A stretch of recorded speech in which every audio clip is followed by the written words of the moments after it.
Bonjour, bienvenue à Parcours Saint-Thomas. Aujourd'hui, le père Kevin Manthey, qui vient du diocèse de Saint-Paul, Minnesota, est membre de la communauté de l'Emmanuel.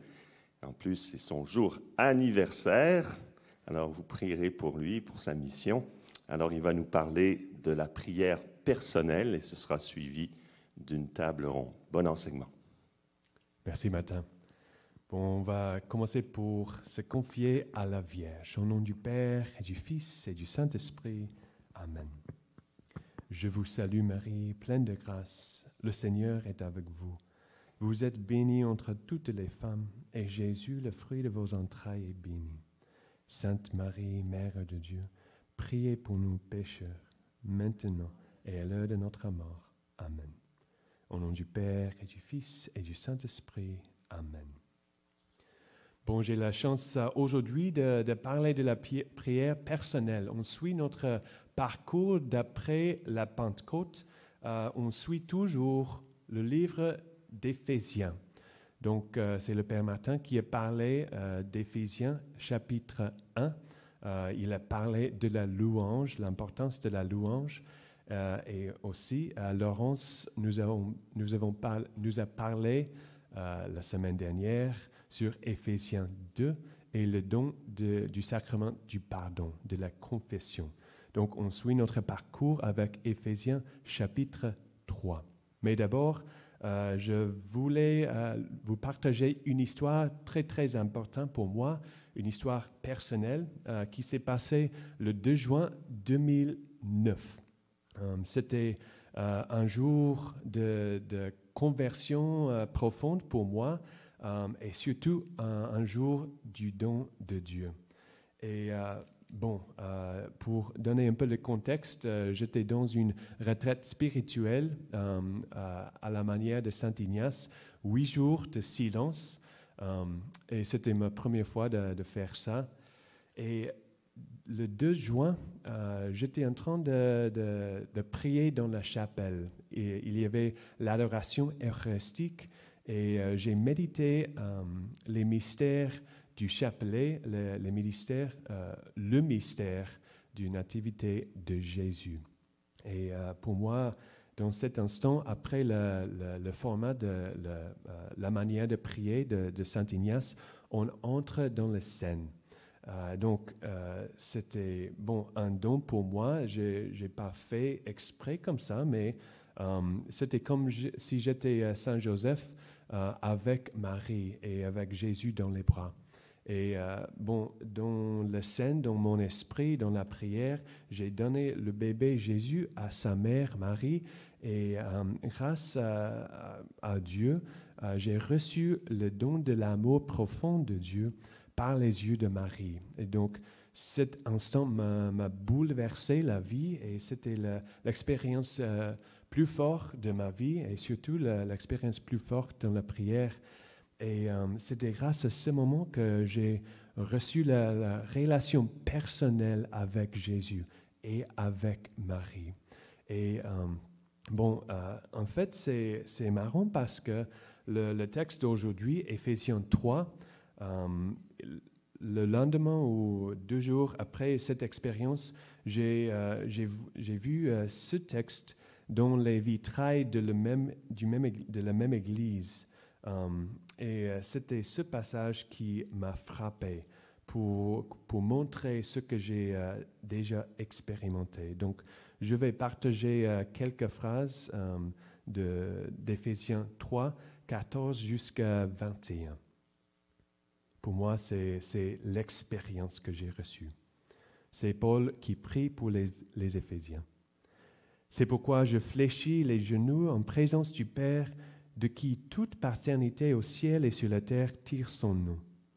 Qu'il daigne, selon la richesse de sa gloire, vous armer de puissance par son esprit, pour que se fortifie en vous l'homme intérieur. Que le Christ habite en vos cœurs par la foi, et que vous soyez enracinés et fondés dans l'amour. Ainsi, vous recevrez la force de comprendre avec tous les saints ce qu'est la largeur, la longueur, la hauteur et la profondeur. Vous connaîtrez l'amour du Christ qui surpasse toute connaissance, et vous entrerez par votre plénitude dans toute la plénitude de Dieu.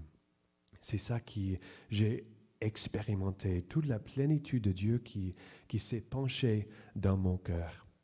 À celui dont la puissance agissant en nous est capable de faire bien au-delà, infiniment au-delà de tout ce que nous pouvons demander ou concevoir. À lui la gloire dans l'Église et le Christ Jésus pour tous les âges et tous les siècles. Amen. Ce bel passage, c'est facile de retenir les chiffres parce que c'est Éphésiens 3, 14, donc c'est le chiffre de pi, comme les mathématiques, donc pour moi c'est très facile à retenir. 3, 14 d'Éphésiens, Éphésiens pi, je dis. Mais aujourd'hui, le défi, c'est de prier cette semaine avec Éphésiens 3 et de prier chaque jour avec la prière personnelle. C'est un défi très important. Et bon, c'est sûr que c'est plus facile quand on reçoit les dons de Dieu, nous avons eu les expériences fortes comme ça, mais c'est aussi pour chacun d'entre nous, chacune d'entre nous. Même si on n'a pas été bouleversé par quelque chose, les ciels se déchirent comme ça, ou la conversion de Saint Paul, ou n'importe quoi. Mais c'est par la prière quotidienne. Donc, par exemple, j'ai reçu cette expérience après plusieurs années de prier 1 heure par jour au séminaire. Donc, c'était des fois facile et beaucoup de fois pas facile de prier chaque jour à 6 heures du mat avec les séminaristes, mais c'est peu à peu avec la grâce de prier quotidiennement que le Seigneur peut travailler mon cœur. Et donc, je rends grâce parce que c'est vraiment un don de Dieu. Bon, c'est vrai qu'il y a aussi l'expérience de Saint Jean Vianney. Il partage qu'une fois, il fallait marcher d'une ville à une autre et il dit que parce qu'il priait tout le temps, pour lui, c'était très, très peu de temps dans son esprit parce qu'il réjouit de la prière tout le temps. Et ce n'est pas toujours que la prière est comme ça, facile et on réjouit et tout ça. Des fois, c'est difficile. Des fois, on ne veut pas y aller. Des fois, j'ai envie de dormir, de faire autre chose, de regarder un film. Mais c'est ça le défi, le combat de la prière, comme dit notre catéchisme de l'Église catholique.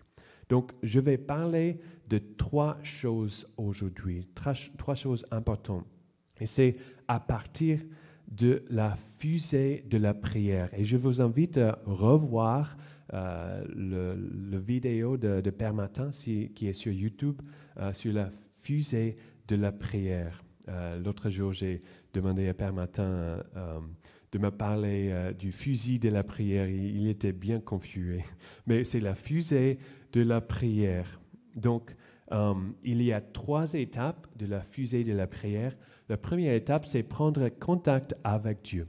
Et le Père Martin a parlé des actes de foi et les actions de grâce pour ouvrir nos cœurs à la présence de Dieu devant nous. C'est ça le premier stage, la première étape.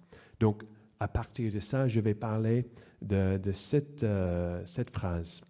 Chaque fois que je prie, mon Père est trop content que je sois là. Donc, c'est ça, prendre contact avec Dieu. Et chaque fois que je prie, mon Père est trop content que je sois là. La deuxième étape de la fusée de la prière, c'est méditer la parole de Dieu, comme partage le Père Martin. Par exemple, lire un passage de la Bible ou l'apprendre par cœur, se laisser toucher par un mot ou une phrase. Et c'est ça la lectio divina. Mais je vais parler aujourd'hui d'une autre étape qui est très importante dans le milieu, le deuxième stage de la fusée de la prière, c'est de parler cœur à cœur avec le Seigneur.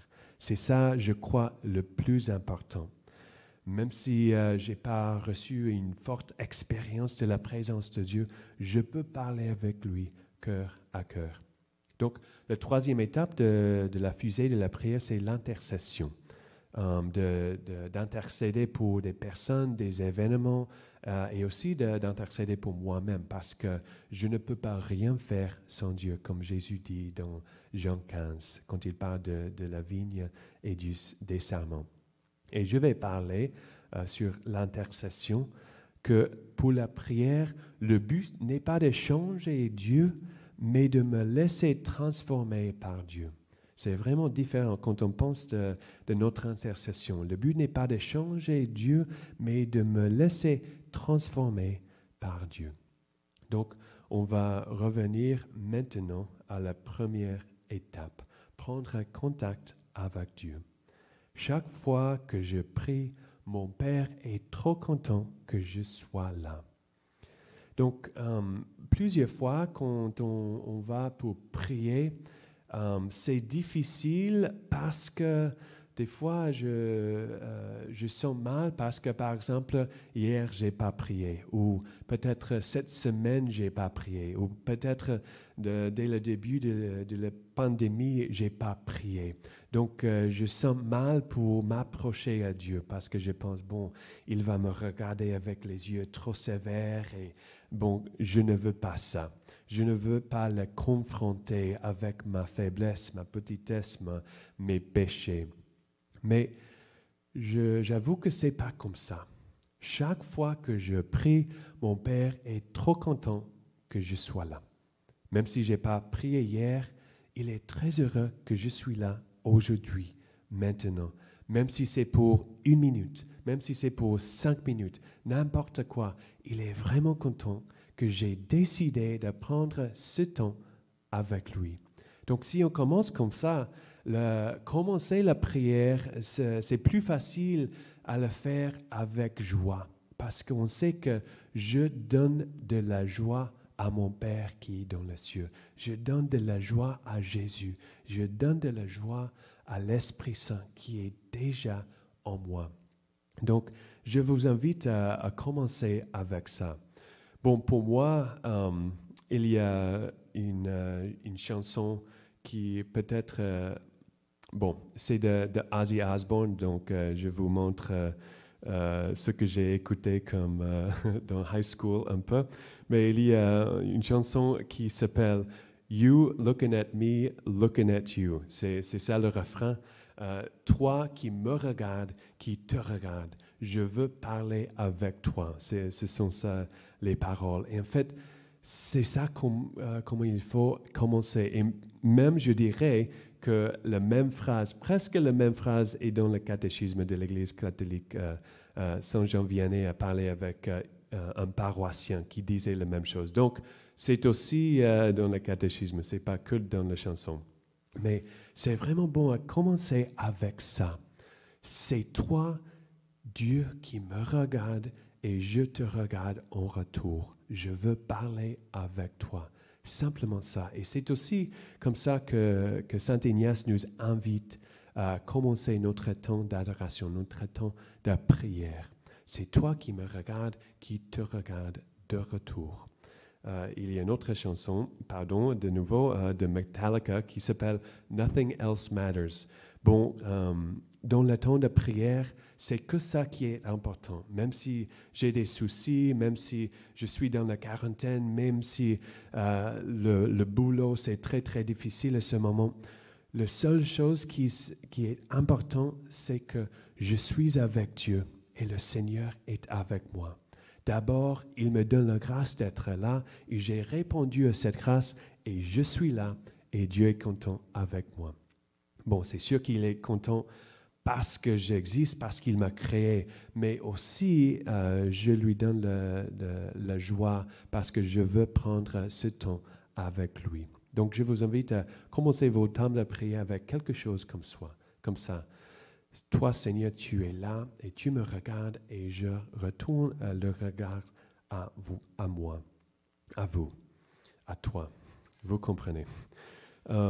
J'espère. Bon, il y a un croquis qui était fait par Suzanne Kent.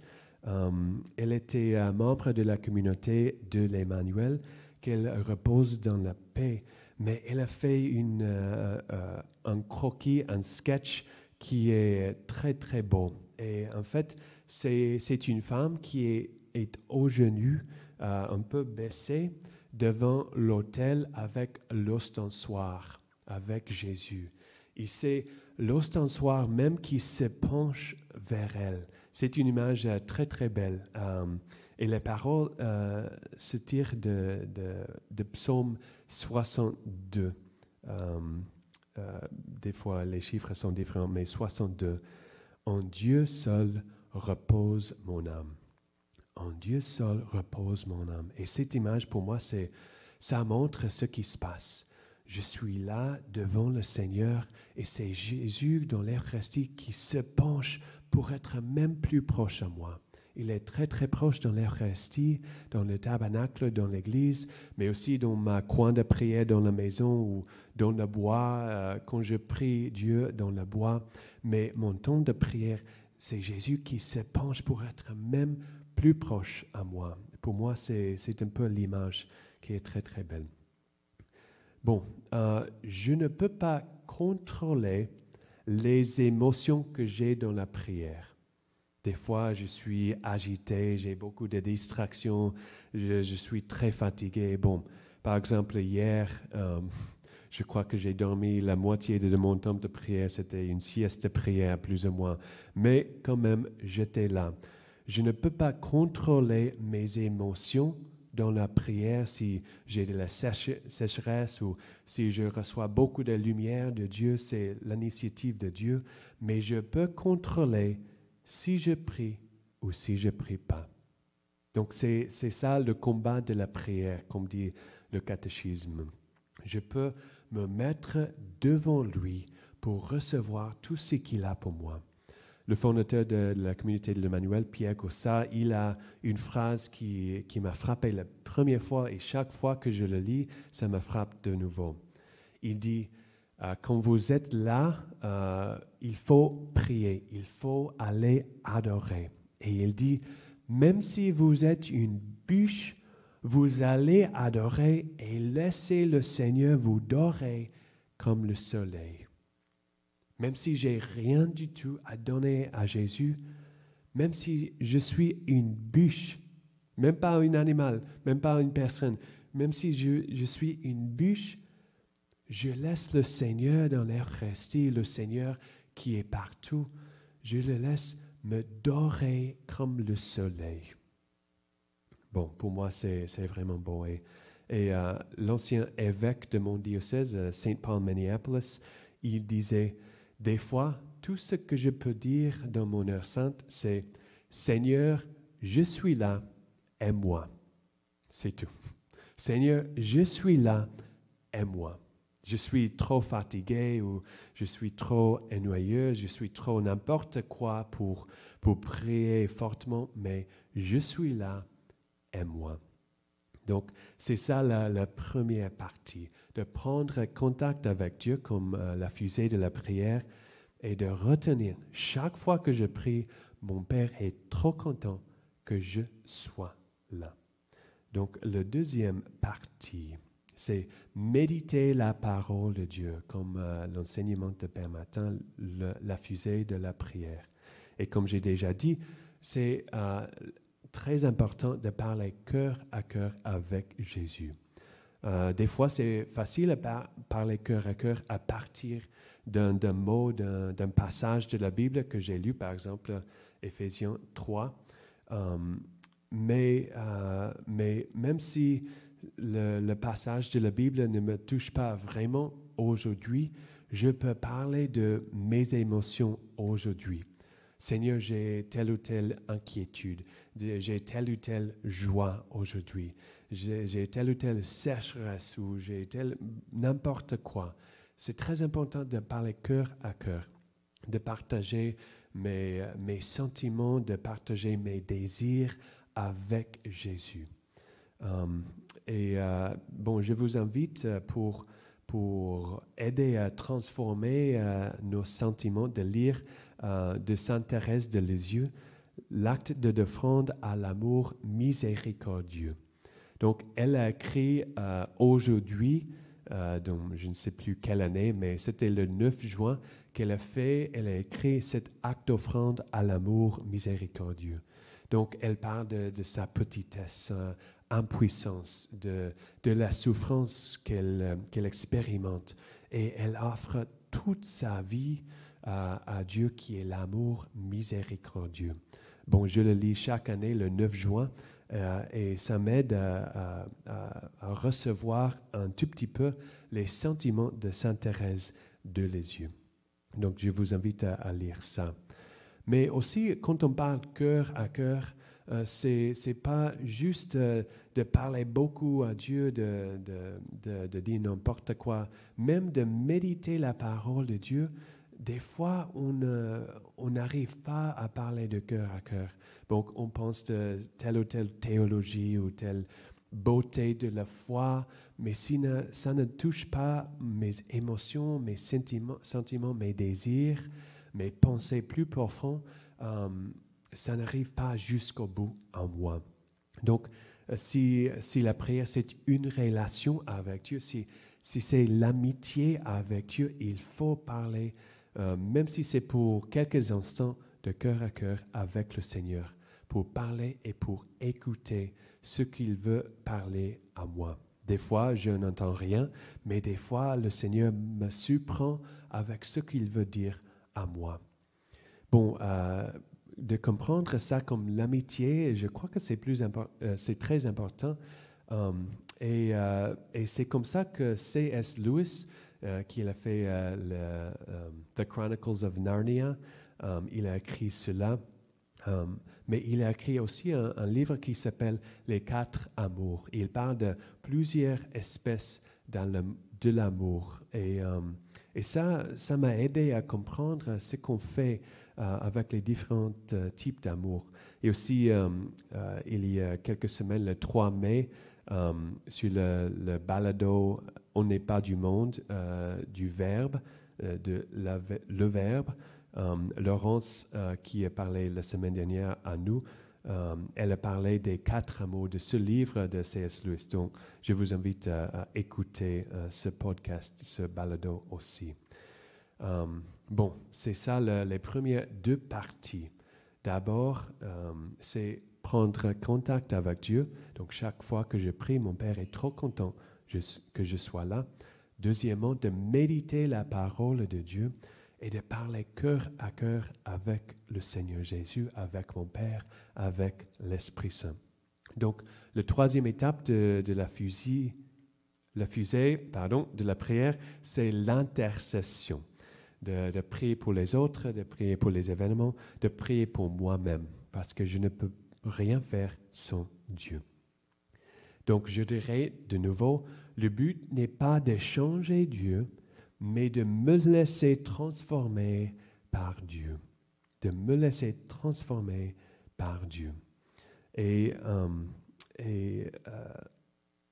Pardon, j'ai perdu mes pensées là. Bon, parce que beaucoup de fois, on prie par exemple pour quelqu'un ou pour quelque chose, pour une guérison, et on prie pour des jours ou des semaines ou des années et des années pour, par exemple, de la conversion de quelqu'un que j'aime beaucoup. Mais quand on ne reçoit pas la réponse qu'on espère, on pense que, bon, ça ne fonctionne pas, la prière c'est nul, et je ne sais pas pourquoi je prie pour ça, mais c'est peut-être parce que je ne comprends pas vraiment le but de la prière. C'est sûr qu'on veut le bonheur des autres, et le Seigneur aussi veut le bonheur des autres, mais il veut le bonheur le plus profond. Et des fois, ce bonheur-là passe plus facilement par les souffrances que par les joies et les conforts de la vie et tout ça. Donc le Seigneur veut changer mon cœur plutôt que me donner la guérison physique ou psychologique si ça ne m'aide pas à être 100% dépendant sur lui. Donc des fois, c'est pour ça que le Seigneur nous laisse pas guéris ou nous laisse tomber dans les péchés, justement pour revenir dans la dépense à lui. Lui qui est le vigne et nous les sarments. On ne peut rien faire sans lui. Donc, des fois, c'est pour approfondir nos cœurs, pour approfondir les cœurs des autres, qui ne répondent pas à nos prières comme on veut. Donc, quand je suis venu ici à Québec, les prêtres ont laissé cette parole sur le bureau de ma chambre. Et ça m'a touché ce jour-là et toujours aussi. Ça vient de Proverbe 3, 12. Le Seigneur reprend celui qu'il aime comme un père le fils qu'il chérit. Le Seigneur reprend celui qu'il aime comme un père le fils qu'il chérit. Parce qu'il veut d'abord ma sainteté. Il veut d'abord ma conversion. Il veut être mon ami avant que je reçois la guérison ou n'importe désir. C'est comme le film Bruce Almighty quand il reçoit le pouvoir de Dieu, mais les gens prient pour les choses qui sont à l'inverse. Quelques-uns prient pour les Canadiens de gagner, les autres prient pour Toronto ou de Winnipeg de gagner. Heureusement, les Canadiens ont gagné, mais malheureusement, le Minnesota Wild ont perdu. Donc, des fois, on prie pour quelque chose qui est temporaire. Et je ne dis pas qu'il ne faut pas prier pour les choses temporaires, mais le but, c'est plus profond que ça. Donc, nous avons ces 3 étapes de la fusée de la prière. Prendre contact avec Dieu. À chaque fois que je prie, mon Père est trop content que je sois là. Deuxièmement, méditer la parole de Dieu et de parler à un moment cœur à cœur avec le Seigneur. Et troisièmement, l'intercession, mais de retenir que le but n'est pas de changer Dieu, mais de se laisser transformer par Dieu. Donc, pour le défi de la prière personnelle, dans la communauté de l'Emmanuel, on est invité, on fait la promesse de prier en longtemps chaque jour, de prendre un long temps d'adoration chaque jour. Mais ce n'est pas ce qui est impossible pour moi.